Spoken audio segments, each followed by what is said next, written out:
Hello, my name is Arena Inoue, and I'm an engineer on the watchOS Smart Stack team. watchOS 11 is full of new features that make Apple Watch even more personal, intelligent, and convenient.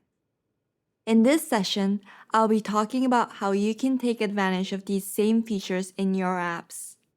We'll cover how iOS Live Activities appear on Apple Watch and how you can customize its experience for watchOS. Next, we will talk about how interactivity and relevance come together to make the widgets more actionable and the Smart Stack more intelligent. Then, we will see how Double Tap can be used to navigate and take action in your app. After that, we will review some enhancements to HealthKit and Workout Kit. There's a lot to cover, so let's get started with live activities.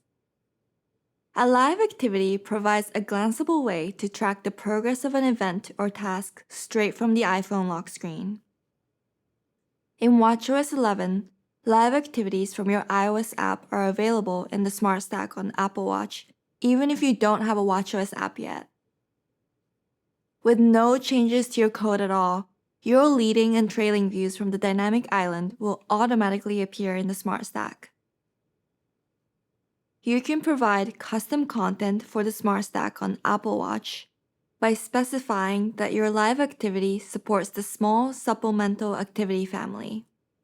When you add the supplemental activity families modifier to the activity configuration, the system will prefer your custom content view over the dynamic island views.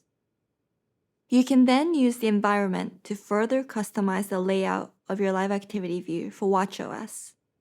Use the small family for the Smart Stack, or the medium family for the lock screen on iOS and iPadOS. Live activities are an exciting new way to bring rich and glanceable information to the Smart Stack. For more information on how to provide a great live activity experience on Apple Watch, be sure to check out these sessions. Continuing with the richer experience in the Smart Stack, there are many new features and widgets. Let's start with relevant widgets. watchOS 10 introduced the Smart Stack, a customizable stack of widgets accessible from any watch face with just a turn of the digital crown. In watchOS 11, your widget can automatically appear in the Smart Stack when it is most relevant if you provide the system with a few context clues.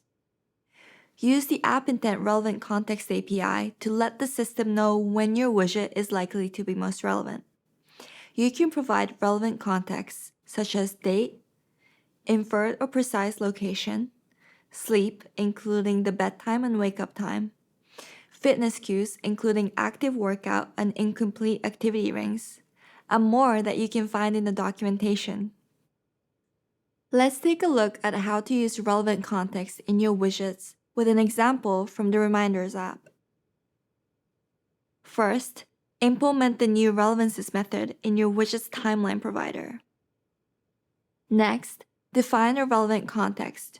Reminders in our list can have a due date or an associated date interval. Therefore, we will use a date-relevant context. Wrap the context you just created in a new widget relevance entry type, and return the widget relevances, which wraps the widget relevance entry you just created. You can also do something similar with other relevant contexts. For example, if you have a sleep data widget, it might be relevant to someone after they wake up. You can use the sleep relevant context to have the system suggest your widget at someone's wake-up time. Or, let's say you have a workout tracker app. If someone has not worked out yet for the day, you can use the fitness relevant context with the activity ring's incomplete condition to have the system suggest your widget. If your widget has an app intent configuration, you can give relevance per intent. Let's take a look at an example from a coffee shop widget. Each intent represents someone's favorited store location. You can provide a location-relevant context for each location when someone is close by that store. The initializer for widget relevance entry will take in an additional configuration parameter for your app intent. and the relevances method's return type will have your widget configuration intent type as a generic parameter. When someone changes their favorite coffee shop, use the invalidate relevances method to provide updated relevant locations. To summarize, choose which relevant context you assign carefully because it is important to suggest your widgets when they're useful and actionable. Relevant context is used by the system to suggest your widget and to determine its priority among other widgets. The system considers suggestions from many widgets simultaneously, so there's no guarantee your widget will always appear. Next up is interactive widgets. In iOS 17 and macOS 14, we introduced interactive widgets, which allow people to perform actions right from a widget without having to open the app. You can now bring your interactive widget to watchOS too. Just like in iOS and macOS, buttons and toggles will be available to make your watchOS widget interactive. The interactive home widget in watchOS 11 let people directly lock or unlock their door, for example. Interactivity makes it possible to provide quick actions without launching your app. All watchOS widget families support interactivity. Multiple interactions are supported but may not make sense for some widget families due to their shape and size. Let's look at how to bring interactivity to your widgets with an example from the Home widget. First, create a SwiftUI button inside the widget view. Then, in your widget's intent, implement the perform method to specify the app intent action. In this case, tapping on the button will lock the door. For more details on how to use interactive widgets, be sure to check out the Bring Widgets to Life session about interactivity, where the same principles apply on watchOS as well. Sometimes it is important to add an extra step of confirmation when an action is about to be executed from a widget to avoid any unwanted surprises.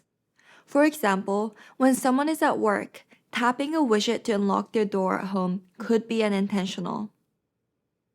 You can use the Request Confirmation API to show an additional prompt before your intent is performed to confirm that someone intended this action. Pass low confidence source for the conditions parameter to let the system decide when accidental taps are possible and to prompt in those cases. To make creating an interactive watchOS widget as seamless and convenient as possible, we are introducing a view template API called Accessory Widget Group. You can use this template to create a view in an accessory rectangular widget that has up to 3 different pieces of content, allowing for more glanceability. In watchOS 11, there are many new widgets using this layout. The Messages widget shows your top 3 pinned contacts. There are 2 main components in Accessory Widget Group, Label and Content. By default, Label will have a display name of the app's widget extension bundle. However, we encourage you to provide a custom label or text view. Content can have up to 3 views. If more than 3 views are provided, only the first 3 views provided will be shown. Each view in the content can be interactive or can deep link to a different part of your app using link. The font sizes, the content view size, and the content margins are all pre-configured, allowing you to focus on the content of the widget. If there are fewer than 3 pinned contacts, the system will automatically insert extra empty views to ensure that 3 views appear in the widget. When tapped, empty views will simply launch the app. The system provides the color of the empty views. For visual consistency across all widgets, this color is not configurable. You can use the Accessory Widget Group Style View modifier to specify the masking shape of the content views, either circular or rounded square. If unspecified, the default is circular. You can also customize the colors in your Accessory Widget Group layout. The background can be tinted using the Container Background View modifier. The label can be tinted using the Foreground Style View modifier. Let's summarize the new features in widgets. Relevant widgets allow the system to suggest your widget to people at the right time. We have also talked about interactive widgets, where you can add multiple tap targets on a single widget and execute actions without having to launch your app. Accessory widget group is a great way to display multiple kinds of content or app intents in a single widget. All of this comes together to make the Smart Stack even more actionable and intelligent. Now, let's talk about Double Tap. Apple Watch Series 9 and Ultra 2 introduced a brand new way to perform common actions such as answering the phone, pausing music, and scrolling through Smart Stack with a double tap gesture. In watchOS 11, double tap has been expanded to work in more places in your app. Double tap will now scroll through lists, scroll views, and vertical style tab views. Your app will get this behavior automatically. In addition to the automatic scrolling behavior, you can identify a primary action to perform with double tap. For example, activating a button or toggle in your app, or in your widget or live activity in the Smart Stack. Apply the hand gesture shortcut modifier to a button or toggle to identify it as the primary action. When a person performs the double tap gesture, the system will automatically highlight the outline of the button or toggle to provide a visual indication that this is the action that will be invoked. You can customize the shape of the highlight using the Clip Shape View modifier if needed. Only one element at a time can be the primary action, so consider your app's interface and use case carefully. Double tap will trigger your primary action only if the control is on screen. If the control is off screen, the system will scroll towards it. If your app already uses lists or scroll views and thus inherits the automatic scrolling behavior with double tap, do not use it to also execute an action within those views. Double tap is at its best when used consistently and predictably in your app. Let's wrap up with some of the enhancements in Workout Kit and Health Kit. Workout Kit has a new activity type. Pool swimming joins cycling and running in the Custom Workout API. And Custom Pool Swimming has a new goal type as well. Distance with time allows a workout step to have both a distance goal and a time goal. For all custom workout types, you can now customize the name of your work, recovery, warm-up, and cooldown steps with a new display name property. Be sure to check out the Build Custom Swimming Workouts with Workout Kit session for more details. In Health Kit, you can now read and write mood or emotion data using the new State of Mind API. Be sure to check out the Explore Wellbeing APIs in Health Kit session for more details. We're very excited about these new opportunities for your apps in watchOS 11. Your live activities will now appear on Apple Watch and you can customize the experience. Relevance, interactivity, and additional layout options can make your widgets more actionable and glanceable in the Smart Stack. Double Tap offers new ways to navigate and take action in your app or widget.